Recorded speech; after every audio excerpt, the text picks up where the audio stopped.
Hi, Deepa Rani Shekhar from Transform Life Programs. Love and light. In this video, I am going to talk about mental health. Friends, before that, I like to start this video with heartfelt gratitude to Louise Hay, the pioneer of the program of love, Heal Your Life.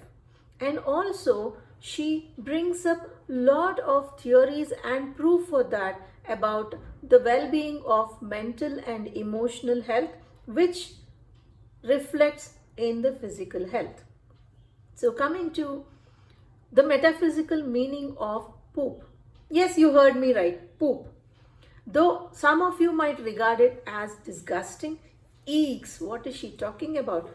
Friends, remember this is a very natural process, as is eating, breathing.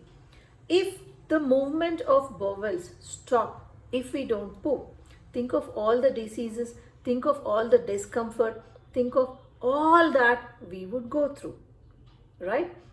So I'm going to connect this to mental health, and let me tell you what Louise Hay feels about the metaphysical meaning of poop or bowels movement. So how this indicates our lives, the way it is going. So she describes it in very simple three steps. One is eating, okay, taking in, assimilation, digestion and assimilation, and releasing or let go, which is poop. Releasing all that which is not required for us. So when we have an intake of food or a drink, there is a process of assimilation and elimination. When this is in divine order, divine alignment in the body feels great. When the body feels great, the mind feels great. When the body and mind is great and the emotions are nurtured, then life is just too good. There's nothing to worry about. Okay, so we have to flush it. All that we do not need, we got to flush it. We have an intake of food and then we assimilate it, and all that is not required is expelled as excreta, poop. So this, we just flush it off and it is gone forever, right? It's gone forever. We do not look up for what is gone. She says, Louise Hay has got an amazing sense of humor. She says, I have never known anyone digging the sewers to get back their poop, to recover their poop. Yeah, that is the sense of humor which she says. So is our life experience. So are our life experiences.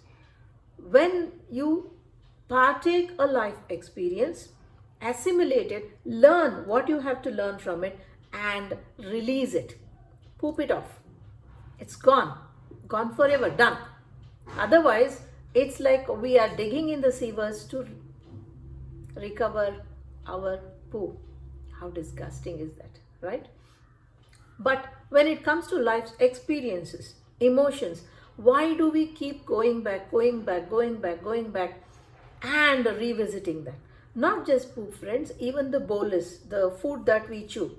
Once it is ready to be swallowed, we got to do that. If we still keep chewing and re-chewing, the taste of the food is lost and you lose the fondness for that food that you are eating. So she says, flush it off. How often do we dig into the garbage? We don't, right? But when it comes to our mind, we make it a garbage by digging everything. We don't flush anything at all. So this is what she says. Are we ready to flush everything? Are we ready to have this divine alignment of intake, assimilation, and flush? Once it is flushed, never ever revisit it. Yeah, friends? So now coming to mental health. Mental health refers to cognitive, behavioral, and emotional well-being. Okay? So physical well-being is given lot of importance everywhere. But mental health is actually not taken into consideration as much as physical health. Okay, until a problem crops up, nobody even bothers about the mental health.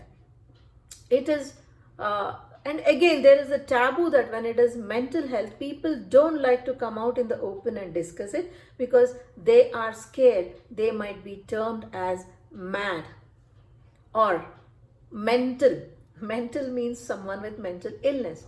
But it is very necessary to do the mental housekeeping like we do the housekeeping. At least during Diwali and Dasera we do it. During New Year and Christmas we do it. During Gauri and Ganesha we do it. Right? But do we really do the mental housekeeping?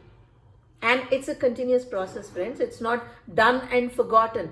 As we do the cleaning, decluttering of the house, we have to keep the mental housekeeping as frequently as we can or at a stipulated frequency. Mental health affects our daily living, our relationships, and also physical health. Okay, doctors say that the psychological disorders have an impact on the physical health. From a healer's point, I would rather look at it the other way. The physical issues are not physical issues at all. They are either emotional or mental. Mental illness, according to doctors, do have physical roots. Yeah, but for a healer, from the healer's perspective, it is more the other way around. The psychological imbalances have a deeper impact on the physical well-being. And it is a balance that we can apply between our expectations, reality, our hopes and desires, what we are able to manifest, our comfort zone, what is our expectation, our emotions, what we can bring into our life, our work life and personal life balance, everything. When you can balance all this, it is meant that you are in perfect mental health. And it is absolutely important to preserve and nurture, nourish mental health. What are the things that create an imbalance in the mental health? Stress, trauma of any kind creates imbalance in mental health. And how do we resolve this? What are the basic what are the basic symptoms of imbalance in the mental health? Signs: eating or sleeping disorders. Okay, being secluded, not talking to people, not connecting with people, feeling numb to everything, pain or pleasure, feeling numb, not responding at all, always feeling hopeless and helpless. It could also be pulling a person to addictions, feeling confused and on the edge of forgetfulness, being angry and upset, worried, scared all the time, yelling and shouting, irrespective of where they are, unmindful of where they are, mood swings, severe mood swings, and sticking to a memory, sticking to an issue and not coming out of that. These are the early symptoms of imbalance. Okay, how this can be resolved is, first thing, when you feel there is something bothering, please seek help. Asking for help is the greatest courage, friends. Asking for help is the greatest courage. So please ask for help. Do not hush up things. You can talk to your friends, your relatives, or a therapist. Psychotherapy is one of the major hand-holding techniques where people are depressed, people are going through a phase where they need psychological or mental nurturing. So what happens in the psychotherapy is, you went out, and please choose a person who is not judgmental when you went out. When you're talking about the most intimate and innermost secrets of your life, if the person sitting there is judgmental and makes you feel that you were wrong, is critical about what you're saying, it does not help. So be aware and be assured that the person you're talking to is not judgmental or critical about whatever you're going to share. So please talk. Talk and unburden yourself. Suppose in a contingency where you don't have anybody to talk and you really cannot talk, find a method like Jab We Met method. Amazing method that is. That is again Louis Hay's method. Write, tear, burn, flush.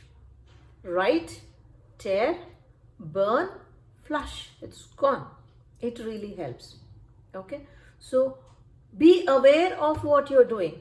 Be very, very aware. And please love yourself. Take care of yourself. Never underestimate yourself. Never be critical and judgmental of yourself. See what you can rectify. See where you can bring a balance. But never ever go into the judgment. Tell yourself it's okay. Life is very important. However depressed a person is, how much ever imbalance there is in the mind, when the thought of ending life comes, please speak to a therapist or a counselor. Because life once gone, many a times people who see this near death and come back tell me, I took the step but I was scared then and I wanted to reverse it. How many of them get help in time and can reverse it? And we don't know what damage that could leave on their physique and psyche. So whenever the thought of suicide crosses the mind, please talk. Please talk. Please clarify that. Feel free to always have a therapist's number, a psychotherapist's number, a counselor's number, a healer's number, or a friend or a relative that you trust. Have their number so that you can call them anytime you need help. It is very, very important in this span of the couple of months or from the period of lockdown, probably because there has been no socializing, people have not had the opportunities to meet each other. Depression is on the rise. The stress that what happens to their jobs, whether they will be able to do this, whether they will be able to cope up with their financial commitments, is all pushing people to a mental corner. Please come out of it, seek help. There is nothing that cannot be resolved. So I will also share the link of another video I had posted about suicide and suicidal tendencies in this very own channel of mine, Transform Life Programs. So stay healthy mentally, physically and emotionally. Stay safe and take really, really good care of yourself. Talk as much as you can to stay healthy. Thank you so much for joining me. Deepa Rani Shekhar from Transform Life Programs. Love and light.